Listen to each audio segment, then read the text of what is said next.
Test 2. Summarize spoken text. Page 81. 1. The autumn term is in full swing now, and deadlines are fast approaching. So, to help you with the final touches on your assignments, I wanted to say a few words about proofreading.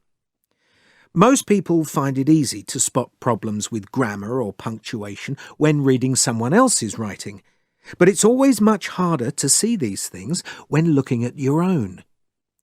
Since you won't always have the luxury of having someone else proofread for you, let's look at a few ways to effectively do it yourself.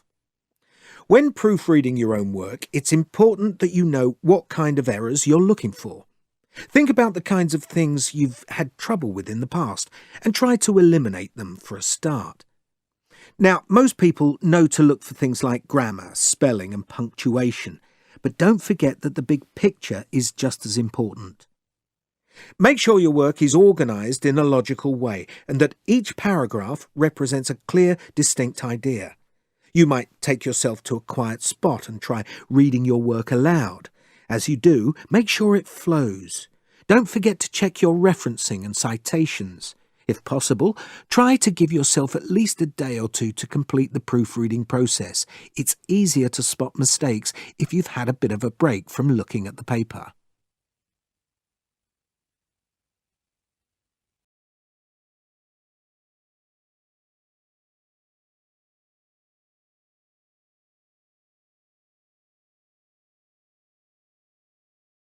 Two.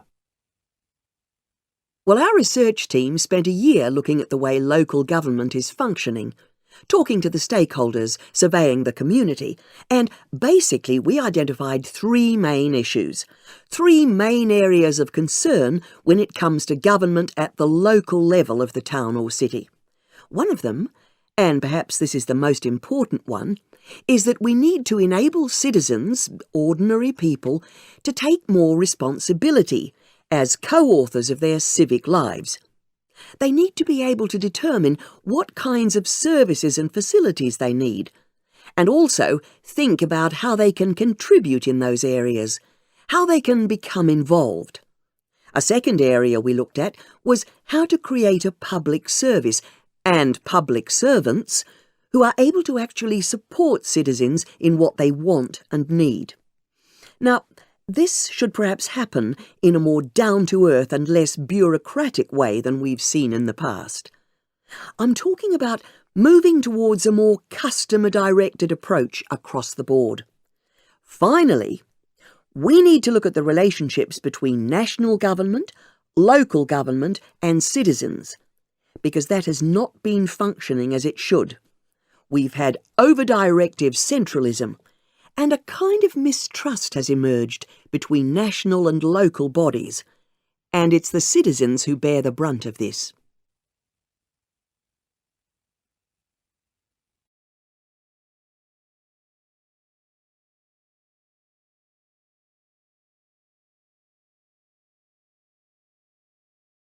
Test 2. Multiple choice. Choose multiple answers. Page 82. 1. Today we have Paul Whitner, Head of Theatre Studies, here to tell us a bit about the Theatre Studies programme. Paul, what makes this course different? Well, I think it's the environment we can offer students. We're a relatively small conservatoire, and we offer superb courses in a number of subjects, with an opportunity for performance. We've built a reputation for producing both traditional and alternative performances. I guess the course would appeal to potential students for the level of support that's available, and I mean from the tutors as well as from the fellow students and alumni. There's a real sense of community. So, what are you looking for in prospective students? I guess we're looking for people who are able to cope with the high demands that the course will put on them. In that way, I think the programme reflects the workplace we're preparing them for, so it's incredibly intense and we cover a huge range of projects, and they will be introduced to areas of performance design which they might never have considered before. We need students with imagination and dedication who are able to keep up when the going gets tough. It can be demanding, but we have to remember that the college enjoys an excellent reputation for student retention, student satisfaction, and student employment after graduation.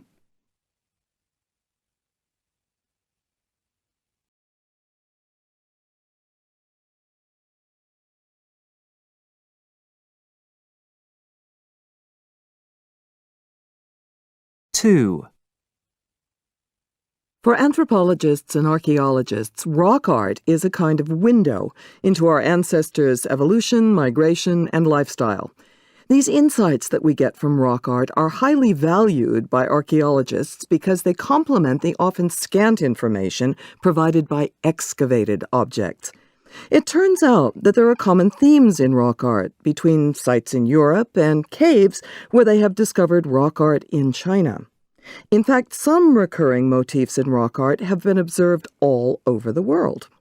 It is truly remarkable that the hunter-gatherers of the Yunnan province in China left very similar creations to the Magdalenians, who lived nearly 9,000 kilometers away in Western Europe and thousands of years prior. Both feature outline images of human predators and prey, from bears and lions to stags, horses, and bulls. Now, both regions were inhabited by hunter-gatherers on similar terrain, but there's more to it than that. One thing that we think it might reflect, this similarity of rock art in these distant places, is that human beings are essentially the same in their thinking. So whether it's the ancient people of Europe or in Asia, they did things and drew things in very similar ways.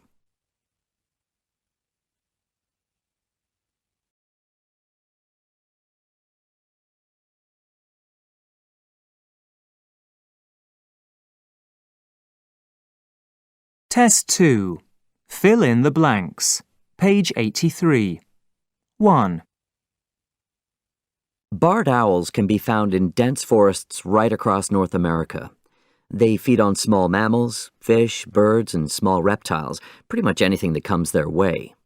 The barred owl grows up to half a meter tall and has emerged as a very adaptable nocturnal predator. Whereas they've been long thought to live in old-growth forests, they're now building up quite an urban population. In Charlotte, North Carolina, barred owls tend to nest in the cavities of the numerous willow oak trees that line the city streets. Far from being endangered, the owls have expanded their range, and now, in some places, conservationists are worried about the effects they might have on other native species.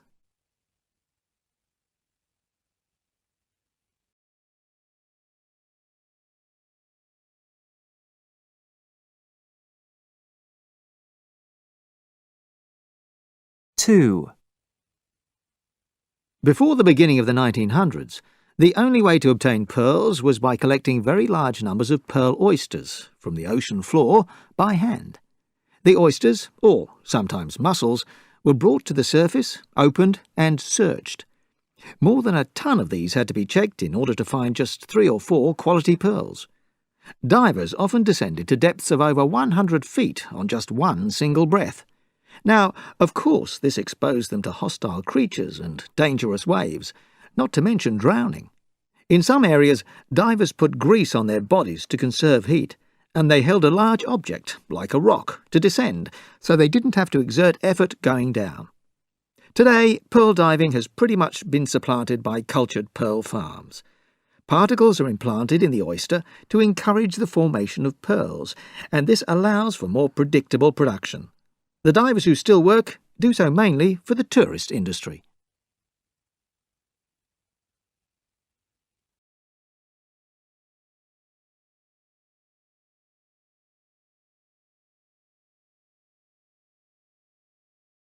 Test 2.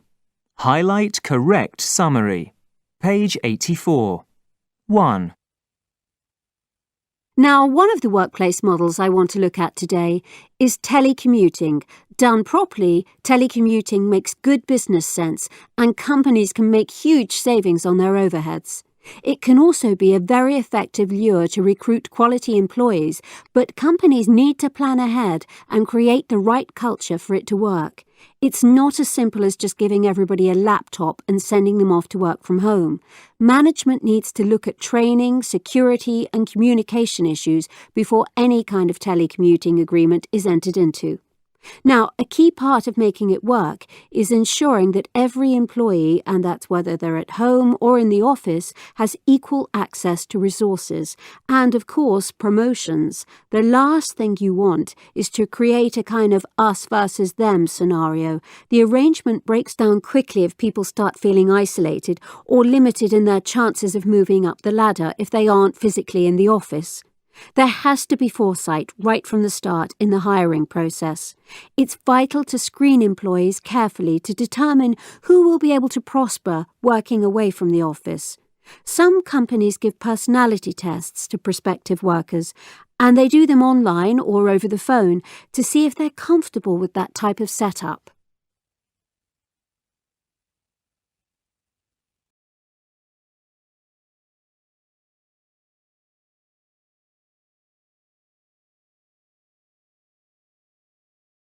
Two. There's no doubt that we have more consumer choices today than ever before. We all think we're good at making choices. Some of us even enjoy making them. And you would think that with all these consumer choices that people would be spending more money because they can get exactly what they want.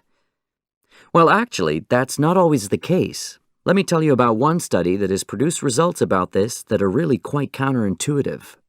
An experiment was done in an upmarket specialty grocery store in the U.S., where a tasting booth was set up, first offering consumers 24 different varieties of jam to try, and then at another time, they offered 6 varieties. Now, when there were more varieties, more customers stopped to try than when there were only 6. But only about 3% of them actually went ahead and selected a product to buy. This is where it's interesting. When there were just 6 varieties, fewer people stopped to try, but what the researchers noticed, and what they didn't expect, was that 30% of them bought a jar of jam. What does this show? Well, it shows that we have choice overload, that up to a point, choice is good, but beyond that, it overwhelms consumers.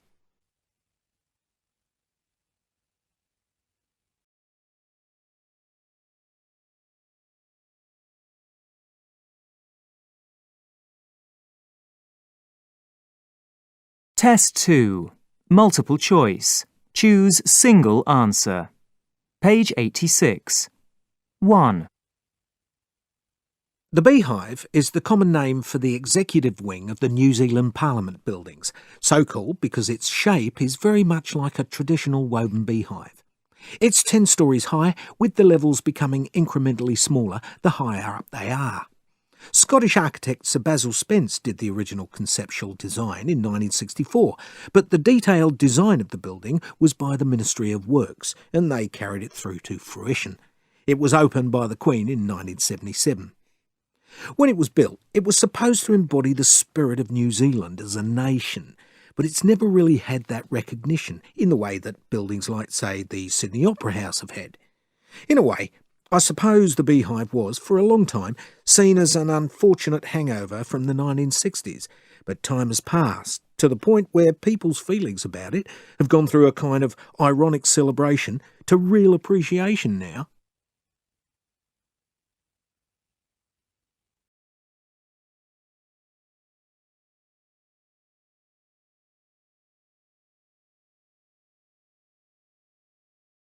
Two. Group work is increasingly an important part of university study, and students are likely to be asked to produce assignments with other group members.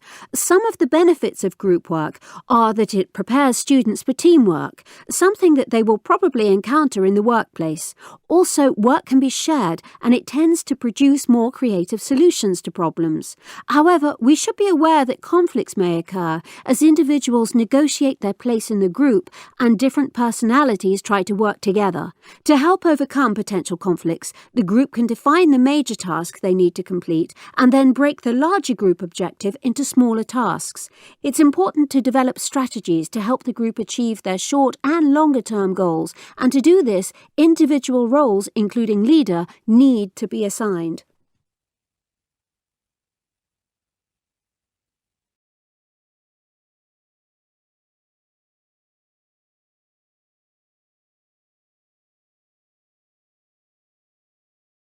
Test 2.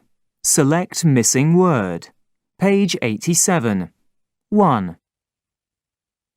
It's been suggested that we get rid of the study of humanities altogether.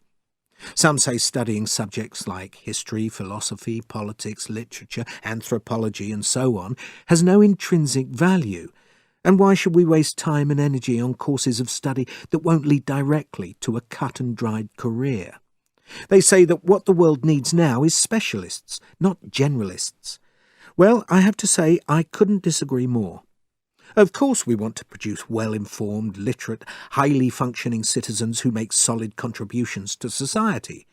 That's an idea that still holds sway, but that's not the reason that I believe studying the humanities is valuable. People who study a breadth of topics and who have a diverse range of interests are actually better problem solvers. This broad education means they can approach an issue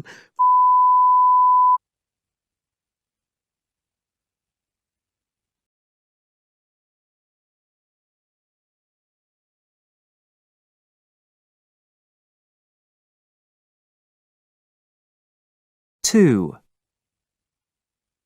Surfing has been a central part of Hawaiian culture for hundreds of years.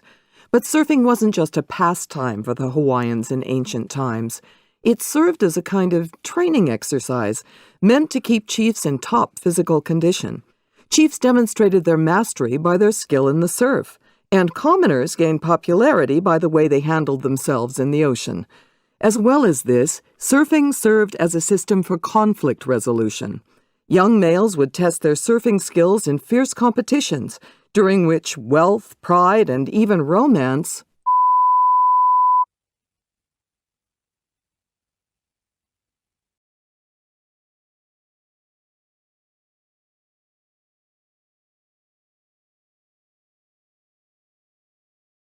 Test 2. Highlight incorrect words. Page 88. 1. Well, there are many factors that can cause one species to divide into two.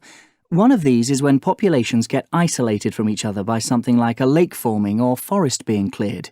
And there's another idea that as individuals adapt to their environment, this might have a knock-on effect on mate choice, a process called sensory drive speciation.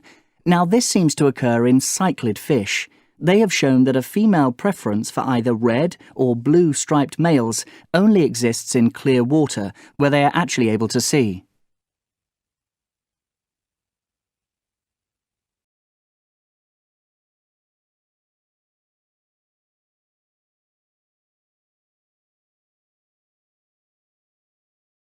Two.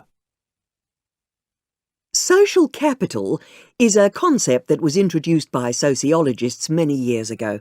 It's actually the networks and resources that people use to deliver social outcomes. For instance, it might be holding a sporting event, running a community fete, being part of a club.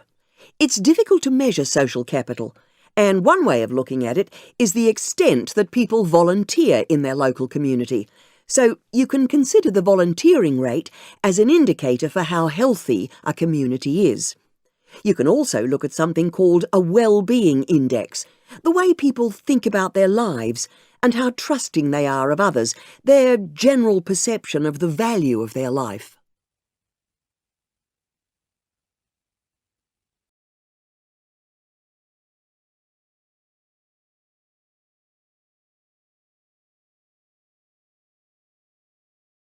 Test 2. Write from dictation. Page 89. 1. The course has been updated to reflect the current situation.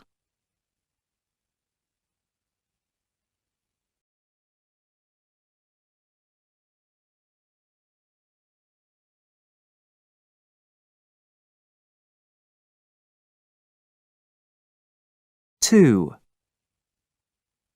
Agenda items should be submitted by the end of the day.